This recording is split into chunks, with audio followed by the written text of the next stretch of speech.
Hi James, welcome back to evidyarthi.in। चलिए शुरुआत करते हैं अपने नेक्स्ट टॉपिक के साथ, नेक्स्ट सेट ऑफ क्वेश्चंस के साथ।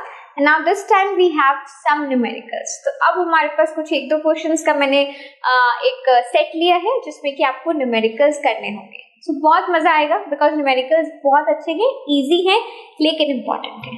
ठीक है, चलिए सबसे पहला क्वेश्चन देखते हैं। We are on question number 7।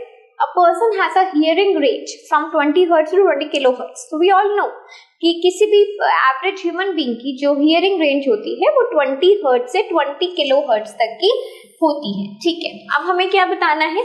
What are the typical wavelength of sound waves in air corresponding to these two frequencies? तो हमें मतलब एक पर्सन की कॉरेस्पॉन्डिंग वेवलेंथ निकालनी है। ठीक है, जैसे कि आपने बोला कि भाई इनकी जो फ्रीक्वेंसी है वो 20 हर्ट्ज है, तो हम ये बताना चाहते हैं कि वेवलेंथ की रेंज बताइए। 20 हर्ट्ज के कॉरेस्पॉन्डिंग जो वेवलेंथ होगी वो बताइए, 20,000 हर्ट्ज के कॉरेस्पॉन्डिंग जो वेवलेंथ होगी वो बताइए। तो सबसे पहले क्वेश्चन मैं सिखा रही हूँ, मतलब करना बता रही हूँ, इसके आगे सोल्यूशन आपका है ही।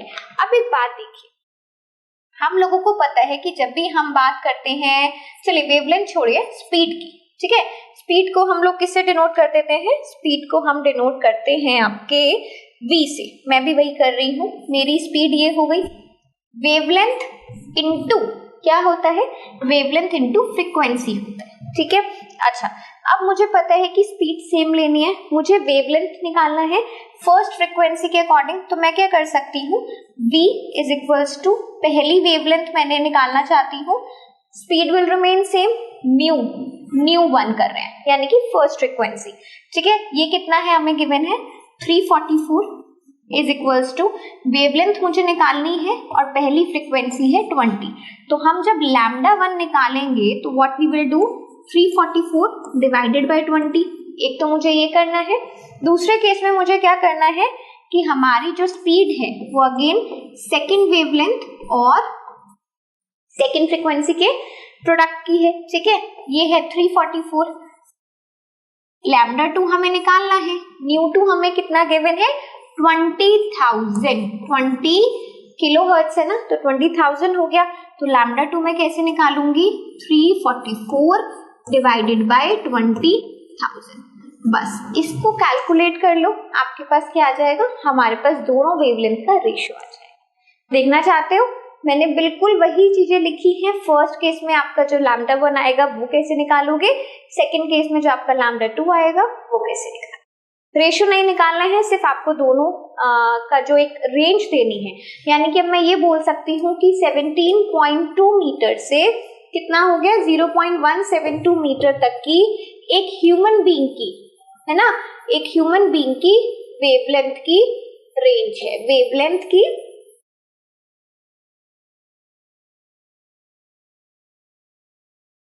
ठीक है, चलो नेक्स्ट क्वेश्चन देखिए। लिखा हुआ है, two children are at opposite ends of an aluminium rod. एक एल्यूमिनियम रॉड है, ठीक है भाई, एल्यूमिनियम रॉड बना लेते हैं। ये हमारा एल्यूमिनियम रॉड हो गया।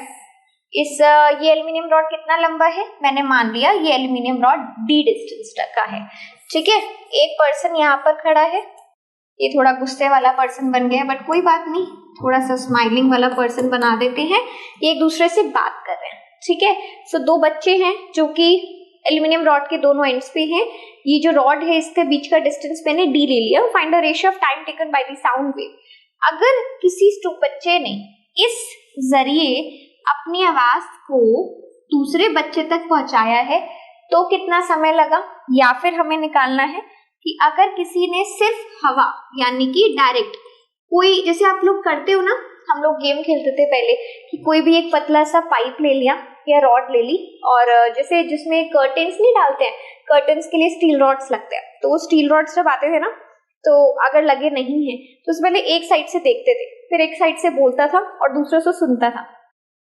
तो वही गेम यहाँ पर खेला जा रहा है। ठीक है, अच्छा अगर मैं किसी को डायरेक्टली कोई आंसर दे रही हूँ या बोल रही हूँ या बुला रही हूँ तो कितना समय लग रहा है, और एक रॉड के जरिए अगर मैं कुछ बोल रही हूँ तो कितना समय लग रहा है, हमें उसका रेशियो निकालना है। क्वेश्चन क्लियर है? फर्स्ट प्लेस पे वो होना जरूरी है, ठीक है।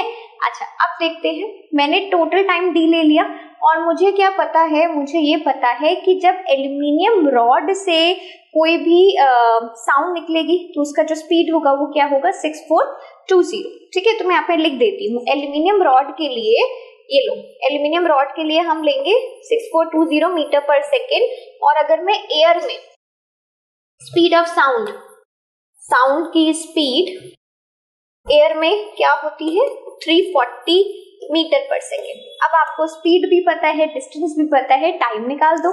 टाइम कैसे निकालोगे, मुझे पता है कि जो डिस्टेंस होता है वो होता है स्पीड इनटू टाइम। मैंने बिल्कुल मैथ्स का जनरल फॉर्मूला लिखा है, ठीक है।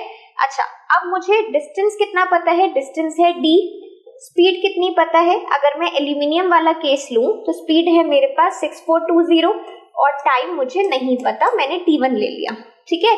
तो t1 कितना आ जाएगा, d/6420। ये कौन सा केस है, ये केस है एल्यूमिनियम रॉड वाला। अब अगर मैं बात करती हूँ कि स्पीड ऑफ साउंड किस में लेना है, एयर के थ्रू, ठीक है। तो एयर के थ्रू पे हम क्या करेंगे, डिस्टेंस सेम है भाई, डिस्टेंस तो सेम ही है, दोनों में डिस्टेंस तो सेम ही ट्रैवल करना है, ठीक है। Distance into speed into time, तो स्पीड मेरे पास यहाँ पर हो जाएगी 340, टाइम मैं यहाँ पर ले लूंगी t2, ठीक है। अगर आपको ऐसा है जैसे मैंने यहाँ पर एल्यूमिनियम रॉड पहले लिया है, अब जब ये लोग रेशियो निकालेंगे यानी कि इस क्वेश्चन में जब रेशियो पूछा जाएगा तो आपको सबसे पहले एयर का लेना था, तो एयर का आप t1 ले सकते हो। मैंने यहाँ पर एल्यूमिनियम का t1 ले लिया, सिर्फ आपको समझाने के लिए, कोई प्रॉब्लम नहीं है इसमें, आप लोग अलग अलग तरीके से ले सकते हो, ठीक है। तो यहाँ पर देखो t2, मुझे t2 निकालना है तो मैं इसको d/340 कर दूंगी, ठीक है। अब मुझे रेशियो निकालना है, रेशियो एयर बाय एल्यूमिनियम निकालना है। तो अगर मैं रेशियो निकालना चाहती हूँ कहाँ पे करूँ, चलो यहाँ पे देख लो, आगे स्पेस होगा पूरा। मैं क्या निकालना चाहती हूँ, t2/t1। ध्यान से देखेंगे हम सब लोग, t2/t1 कितना हो जाएगा, d/340 अपॉन d/6420। d से d कैंसिल आउट, क्या आ जाएगा 6420 अपॉन 340। आ गया कि नहीं आया, अब इसको सॉल्व कर दो, सॉल्व करके जो आएगा वो आपका आंसर, ठीक है। देखना चाहते हो देख लो, मैंने क्या किया है, सिंपल 346 लिया इन्होंने यहाँ पर, मैं 340 ले रही हूँ, आप भी 340 लो, ठीक है। 342 346 जो भी क्वेश्चन में गिवन होगा, कोई प्रॉब्लम नहीं है, क्वेश्चन में ये चीज आपको गिवन होगी कि एल्यूमिनियम रॉड में स्पीड कितना है और speed of sound in air कितना है, ठीक है। चलिए अब मैंने क्या किया, लेंथ ऑफ रॉड मैंने d मीटर्स ले ली। सबसे पहले मैंने d/340 करा, यहाँ गलती से हुआ होगा 46, ठीक है, 340 ही है। एल्यूमिनियम मैंने सेम ले लिया, यहाँ पर भी आप लोगों का d आएगा, ठीक है।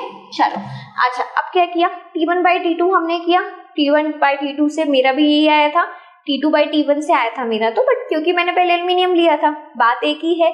आपको रेशियो किसका लेना है, आपको रेशियो लेना है एयर बाय एल्यूमिनियम, बस ये मत भूलना।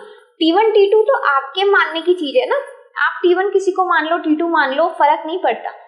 फर्क किस पर से पड़ता है, मुझे रेशियो किसका चाहिए, ठीक है। रेशियो लो, आंसर आ जाएगा 18.88/1। बात एक ही है, डिनोमिनेटर में जो 1 आता है उसको हम लिखते नहीं है, सो आंसर हो गया 18.88, ठीक है। समझ आ गया क्वेश्चन, आई रियली होप आया।